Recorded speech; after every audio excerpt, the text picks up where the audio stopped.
दोस्तों, आज जो कहानी मैं आपको सुनाने वाला हूं, ये किसी फिल्म की कहानी नहीं है। ये किसी किताब से उठाई हुई कहानी नहीं है।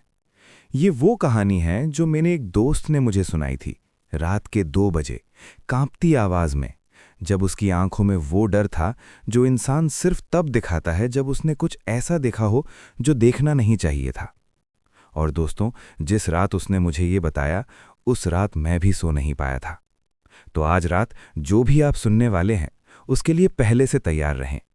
लाइट बंद कर लें, ईयरफोन लगा लें और बिल्कुल अकेले बैठ जाएं, क्योंकि ये कहानी अकेले में ही सुनने वाली है। तो शुरू करते हैं। मेरे दोस्त का नाम है रोहन, रोहन मिश्रा। पूरा नाम ना बताऊंगा क्योंकि वो नहीं चाहता, लेकिन उसकी कहानी बताऊंगा जैसे उसने मुझे बताई थी, एक एक शब्द जैसे उसके मुंह से निकला था। रोहन तब 22 साल का था। आईटी का पहला साल था। नौकरी मिली नहीं थी, पढ़ाई अधूरी थी। वो उस उम्र में था जहां इंसान सबसे ज्यादा लापरवाह होता है, जहां डर को भी मजा कहते हैं और रात को भी एडवेंचर। और उसी उम्र में उस गर्मी की छुट्टी में उसकी माँ ने कहा कि इस बार नानी के पास चलना है। नानी नानी का नाम था सरस्वती देवी, लेकिन पूरे गांव में उन्हें सब बड़ी दाई कहते थे। वो उस गांव की सबसे बुजुर्ग औरत थीं जो अभी भी जी रही थीं।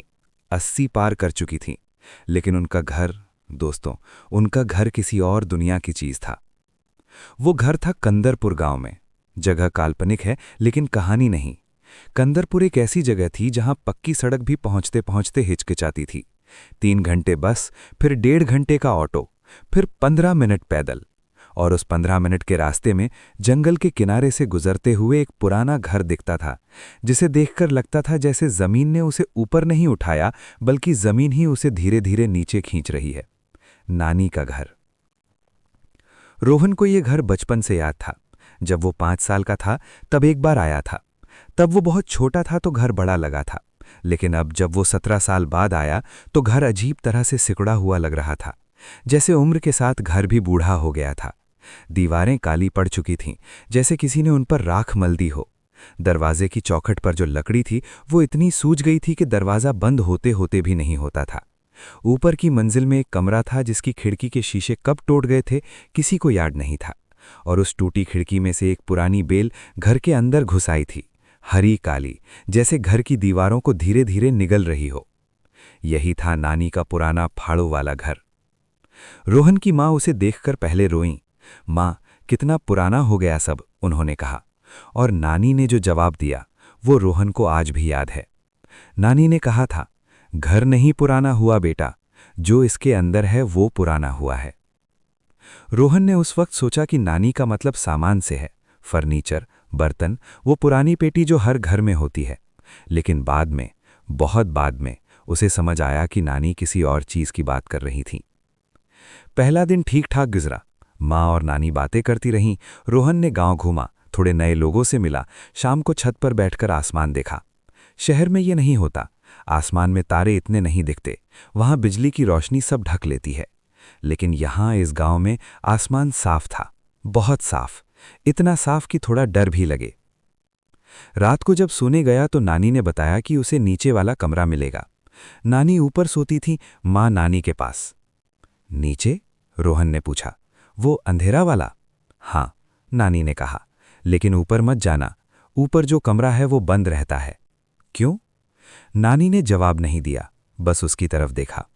और दोस्तों, रोहन ने बताया कि वो नज़र, वो नानी की नज़र, उसे आज भी याद है। उसमें डर नहीं था, जो था वो डर से बड़ा था। वो एक ऐसी चेतावनी थी जो शब्दों में नहीं आती, बस आंखों से गुजरती है और सीधे रूह तक पहुंचती है। रोहन नीचे सोया। पहली रात अच्छी नींद आई, थकान थी रास्ते की, सो जल्दी आंख लग गई। लेकिन दूसरी रात अलग थी।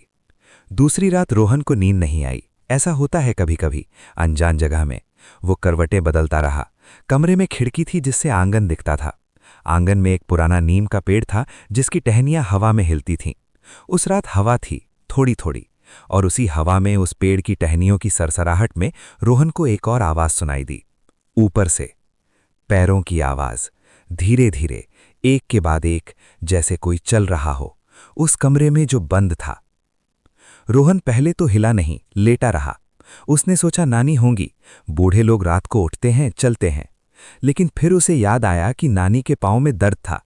वो ऊपर के उस बंद कमरे तक तो जाती ही नहीं थी, और वो आवाज़ बहुत साफ ऊपर से आ रही थी, एकदम उसी कमरे से जो बंद था। उसने ऊपर जाने की सोची, लेकिन रुक गया क्योंकि आवाज बंद हो गई थी एकदम, जैसे उसे पता चल गया हो कि कोई सुन रहा है। रोहन बहुत देर तक छत को देखता रहा। नींद आई, आंखें बंद हो गईं। सुबह उसने नानी से पूछा सीधे, नानी, रात को ऊपर कोई था? नानी चाय बना रही थी। उनका हाथ एक पल के लिए रुका, फिर चला। कब सोए थे? उन्होंने पूछा। देर से। नींद में सपना आया होगा। नानी, मैं जाग रहा था। नानी ने चाय का कप उसे दिया, उसकी आंखों में देखा, वही नजर। जो सुना वो भूल जाओ और ऊपर मत जाना। दोस्तों, अगर आपसे कोई ये कहे तो आप क्या करते? जाते ना? बिल्कुल जाते। और रोहन ने भी यही किया। तीसरे दिन दोपहर में जब माँ और नानी घर के बाहर किसी पड़ोसन के यहां गई हुई थी, रोहन अकेला घर में था। उसने सीढ़ियां चढ़ीं। ऊपर एक गलियारा था, छोटा सा। गलियारे के अंत में वो कमरा था जिसका दरवाजा एक पुराने ताले से बंद था। लेकिन ताला छोटा था, पुराना था और कुंडी ढीली थी। रोहन ने जोर लगाया, कुंडी टूट गई। दरवाजा खोला और उसके अंदर का नजारा देखकर वो एक पल के लिए वहीं जमा रह गया। कमरा बड़ा था, लेकिन बड़ा होने के बावजूद दम घुटने वाला था। हवा नहीं थी, जैसे हवा ने वहां जाना बंद कर दिया हो। दीवारें काली थीं, लेकिन सिर्फ ऊपर से। नीचे से वो सफेद थीं, और उस सफेदी पर कुछ लिखा था, हिंदी में, बड़े बड़े अक्षरों में। रोहन ने पास जाकर पढ़ा। लिखा था बार बार, एक ही वाक्य, दीवार भर, ऊपर से नीचे तक। वो यहां है, वो यहां है, वो यहां है। 100 बार नहीं, शायद 1000 बार। रोहन का दिल थक से हुआ। लेकिन उसने और देखा। कमरे के एक कोने में एक पुरानी अलमारी थी। उसके सामने एक टूटी हुई कुर्सी थी, और उस कुर्सी पर एक पुरानी साड़ी थी, तह करके रखी हुई, जैसे कोई अभी पहनकर उठा हो और वापस आने वाला हो। उस साड़ी के रंग का ठीक ठीक अंदाजा नहीं हो रहा था, क्योंकि कमरे में रोशनी नहीं थी। टूटी खिड़की से थोड़ी रोशनी आती थी, लेकिन वो बेल ने उसे आधा ढक रखा था। और उस टूटी खिड़की से, उस हरी बेल के बीच से, रोहन ने देखा, एक नजर। वो बेल के पत्तों के बीच में एक आंख थी। दोस्तों, जब रोहन ने मुझे ये बताया तो उस पल उसकी आवाज रुक गई थी। उसने मेरा हाथ पकड़ा था, और उसकी हथेली ठंडी थी, बिल्कुल बर्फ जैसी, जैसे उसे याद करते ही वो डर वापस आ गया हो। वो आंख हिली, और रोहन भागा सीधे नीचे। सीढ़ियां उतरते हुए उसका पांव फिसला, वो गिरते गिरते बचा। नीचे आकर उसने पानी पिया, हाथ कांप रहे थे। उसने सोचा बिल्ली होगी, बेल में बिल्ली घुसाई होगी, बिल्लियां ऐसी जगहों में रहती हैं। उसने खुद को समझाया, मान लिया। उस दिन कुछ और नहीं हुआ। शाम को नानी वापस आईं। रोहन ने ऊपर वाले कमरे के बारे में नहीं बताया, वो दीवार पर लिखावट के बारे में नहीं बताया। बस पूछा, एक बात, जैसे यूं ही पूछ रहा हो, नानी, इस घर में कितने लोग रह चुके हैं? नानी ने पल भर के लिए अपने हाथ का काम रोका। बहुत लोग, उन्होंने कहा। बहुत पहले यहां बड़ा परिवार था। और अब? अब सिर्फ मैं। सिर्फ आप? रोहन ने हल्के से पूछा। रात को ऊपर से आवाजें आती हैं नानी। नानी चुप रहीं, लंबी चुप्पी। फिर बोली, बेटा, कुछ घरों में इतिहास होता है, और इतिहास कभी कभी पूरी तरह खत्म नहीं होता। उस रात, चौथी रात, रोहन सोने गया, लेकिन उसने तय किया कि वो जागेगा। अपने फोन में एक वॉइस रिकॉर्डर चलाया, टेबल पर रखा और लेट गया। रात के करीब 12 बजे आवाजें शुरू हुईं। पहले पैरों की आवाज, जैसे तीसरी रात को आई थी, धीरे धीरे ऊपर से। फिर कुछ और जो पहले नहीं आई थी। एक आवाज जो आधी सांस जैसी थी, आधी फुसफुसाहट जैसी, जैसे कोई कुछ कह रहा हो लेकिन शब्द बन नहीं पा रहे। रोहन पसीने में भीग गया। फिर भी वो उठा। उसने फोन उठाया, टॉर्च जलाई और एक बार फिर सीढ़ियां चढ़ने लगा। इस बार कमरे का दरवाजा पहले से खुला था। रोहन ने टॉर्च की रोशनी में कमरे में देखा। सब वैसा ही था जैसा दोपहर में था। साड़ी कुर्सी पर, आलमारी कोने में, दीवार पर वो लिखावट। लेकिन एक चीज अलग थी। आलमारी का दरवाजा थोड़ा खुला था। दोपहर में वो बंद था। रोहन ने टॉर्च आलमारी पर टिकाई और धीरे धीरे उसकी तरफ बढ़ा। उसका दिल इतनी जोर से धड़क रहा था कि उसे लग रहा था पूरा कमरा उसकी धड़कन सुन रहा है। उसने अलमारी का दरवाजा खींचा। अंदर कपड़े थे, पुराने सड़ी हुई महक वाले, और कपड़ों के बीच एक डिब्बा था, लकड़ी का, छोटा। उस पर पीतल की कलाकारी थी जो काली पड़ गई थी। रोहन ने डिब्बा निकाला, खोला। अंदर तस्वीरें थीं, पुरानी, श्वेत श्याम। उसने टॉर्च की रोशनी में देखा। एक बड़ा परिवार था, 5-6 लोग। एक आदमी बीच में, उसके बाईं तरफ एक औरत साड़ी में, बाल खुले, दाईं तरफ बच्चे। उसने अगली तस्वीर देखी। ये तस्वीर उसी घर के सामने ली गई थी। घर उसमें नया दिख रहा था, दीवारें सफ़ेद। तीसरी तस्वीर। इस तस्वीर में सिर्फ वो औरत थी, अकेली, उसी कमरे में जिसमें रोहन अभी खड़ा था। लेकिन इस तस्वीर में कुछ अजीब था। उस औरत की आंखें वो टॉर्च की रोशनी में थोड़ी और साफ दिखती थीं। वो आगे की तरफ नहीं देख रही थीं, वो बगल में देख रही थीं, कैमरे के बगल में, जैसे वो कमरे में किसी और को देख रही हों। रोहन ने तस्वीर पलटी। पीछे लिखा था पुरानी हिंदी में, फीकी स्याही से, वो यहाँ है। यही 3 शब्द जो दीवार पर 1000 बार लिखे थे। रोहन के हाथ से डिब्बा गिरा, और उसी वक्त उस अंधेरे कमरे में उसके ठीक पीछे से एक आवाज आई। एक लंबी, धीमी सांस, जैसे कोई बहुत लंबे समय से सांस रोककर बैठा हो और अब छोड़ रहा हो। रोहन मुड़ा। कमरे में कोई नहीं था। टॉर्च की रोशनी में सब खाली था, दीवारें, छत, फर्श, बस वो लिखावट। और उस लिखावट के बीचों बीच अभी, इसी वक्त, एक और वाक्य लिखा था जो पहले नहीं था। तुम भी देख सकते हो। रोहन ने बाद में बताया कि उस पल उसके साथ क्या हुआ। उसने कहा दोस्तों कि उस पल डर गायब हो गया था, पूरी तरह, एकदम। और उसकी जगह जो आया वो डर से भी बुरी चीज थी। वो एक खालीपन था, जैसे उसके अंदर से कुछ निकाल लिया गया हो। जैसे उसे पता हो कि कुछ बुरा होने वाला है, लेकिन वो रो नहीं सकता, चिल्ला नहीं सकता, हिल नहीं सकता। वो वहीं खड़ा रहा, और तभी नानी की आवाज आई नीचे से, तेज और साफ। रोहन, नीचे आ, अभी। वो आवाज जैसे नींद से जगाने वाली थी। रोहन के पांव चले। वो नीचे आया। नानी रसोई के दरवाजे पर खड़ी थीं, उनके हाथ में एक मिट्टी का दिया था, जलता हुआ। तुम ऊपर गए थे? नानी ने कहा। कोई सवाल नहीं था उसमें, बयान था। हाँ। डिब्बा देखा? हाँ नानी। नानी ने एक लंबी सांस ली। फिर उन्होंने रोहन को बैठाया रसोई में, चूल्हे के पास, दिया रखा और बोलने लगी। दोस्तों, यहां से वो कहानी शुरू होती है जो रोहन के लिए भी और मेरे लिए भी असली डर थी। नानी ने बताया कि ये घर 120 साल पुराना था। उनके परनाना ने बनवाया था। उस वक्त घर में 7 लोग थे, एक बड़ा परिवार। लेकिन उस परिवार में एक औरत थी, परनाना की बड़ी बहन, जिसका नाम था तारावती। तारावती के बारे में लोग बताते थे कि वो अजीब थी, बहुत चुप रहती थी, अकेले में बैठती थी और रात को जागती थी। गांव वाले कहते थे कि उस पर कुछ आता है, एक आत्मा जो उसके साथ रहती है, उससे बातें करती है। लेकिन तारावती इसे मानती नहीं थी। कहती थी कि वो बस सुनती है, उसे सुनती है और बात करती है। लेकिन धीरे धीरे वो बात करना बोलने में बदल गया, और बोलना चिल्लाने में, और चिल्लाना रोने में। एक रात तारावती उसी ऊपर वाले कमरे में थी, अकेली। और सुबह जब घर वाले उसे लेने गए तो वो कमरे में नहीं थी, कहीं नहीं थी। दरवाज़ा अंदर से बंद था, खिड़की बंद थी, कमरे में कोई रास्ता नहीं था जिससे वो जा सके। लेकिन तारावती नहीं थी। बस एक चीज थी, दीवार पर लिखा था उन्हीं 3 शब्दों में जो आज तक वहां हैं, वो यहाँ है। नानी ने रुककर रोहन को देखा। तुमने भी देखा था ना? हाँ। आज रात नई लिखावट आई? रोहन का गला सूखा। हाँ, लिखा था तुम भी देख सकते हो। नानी की आंखें बंद हो गई। यही मुझे डर था, उन्होंने कहा। क्यों? जब तारावती की बात किसी ने उस कमरे में जाकर नई लिखावट देखी तो उसके 3 दिन बाद। नानी रुकी। तो? रोहन ने पूछा। तो वो भी गायब हो गया, जैसे तारावती गायब हुई थी। दोस्तों, इस पल रोहन ने मुझे बताया उसकी रीढ़ में एक सिहरन थी जो नीचे से ऊपर गई और वापस नीचे आ गई। उसने नानी से पूछा, कितने लोग? नानी ने कहा, 3। तारावती के बाद 3 लोग उस कमरे में गए, तीनों ने नई लिखावट देखी, और 3-3 दिन के अंदर तीनों गायब हो गए। फिर आपने क्यों रहना बंद नहीं किया इस घर में? नानी ने धीरे से जवाब दिया, कहाँ जाती, यही घर है मेरा। और फिर उन्होंने रुककर दिए की लौ को देखा। मुझे यहाँ रहना था, क्योंकि मुझे पता था एक दिन कोई आएगा जिसे वो बुलाएगी, और उस दिन इसे खत्म करना होगा। खत्म मतलब? उस डिब्बे में तस्वीरों के नीचे कागज था, देखा था? रोहन ने सोचा। डिब्बा गिर गया था, कागज शायद था। उस कागज पर लिखा है कि तारावती के साथ क्या हुआ था, और उसमें लिखा है कि इसे कैसे रोका जाए।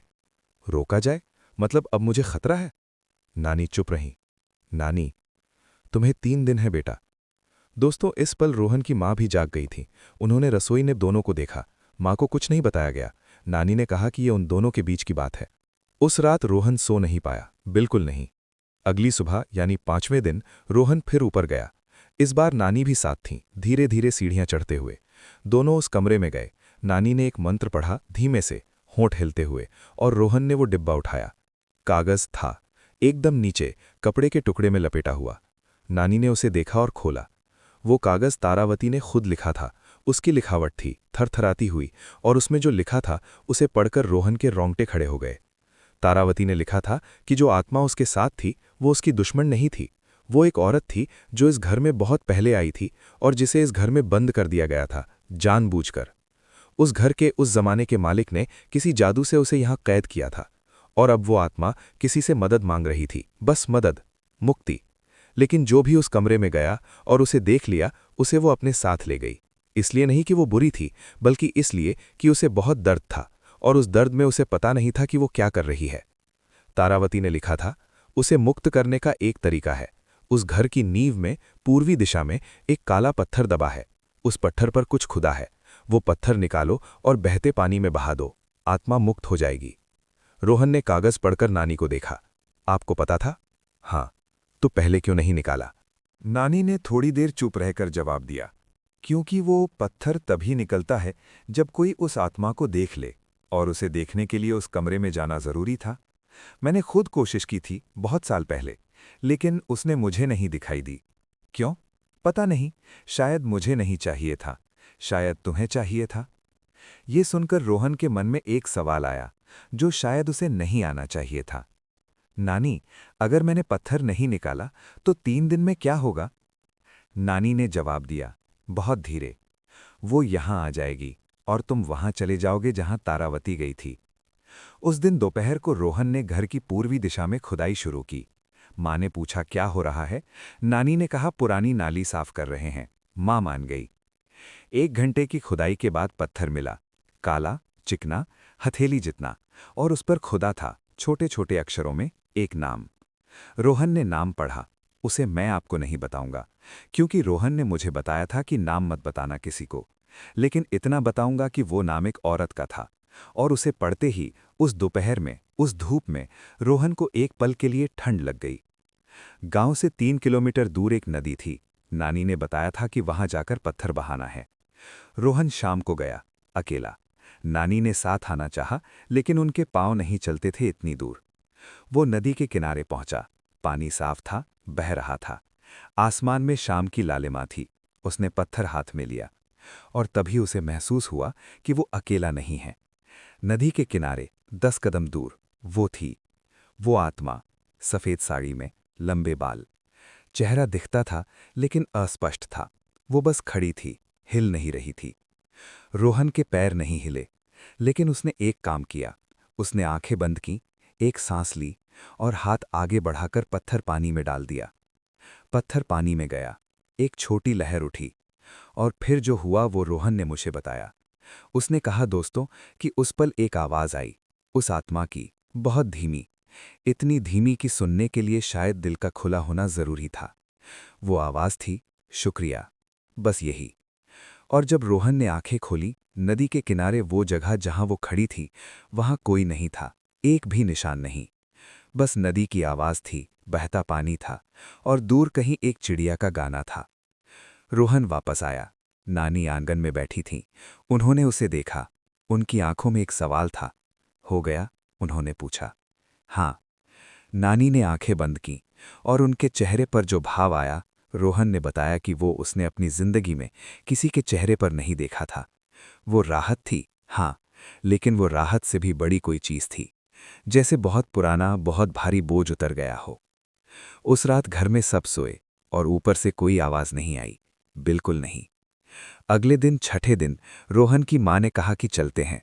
रोहन तैयार हो गया। जाते वक्त उसने नानी को गले लगाया। नानी ने उसके कान में कहा, अगली बार आना तो ऊपर का कमरा देखना, दीवारें साफ होंगी। रोहन हंसा, पहली बार उन दिनों में। बस में बैठकर जब गांव पीछे छूट रहा था, रोहन ने एक बार पीछे देखा। नानी का वो पुराना फाड़ों वाला घर दिख रहा था, दूर से, जंगल के किनारे से। काली दीवारें, टूटी खिड़कियां, उस बेल से ढकी हुई। लेकिन इस बार उस ऊपर वाले कमरे की खिड़की में कोई रोशनी नहीं थी, बिल्कुल अंधेरा।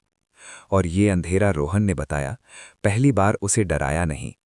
इस बार ये अंधेरा सुकून की तरह लगा, जैसे वो कमरा आखिरकार सो गया हो।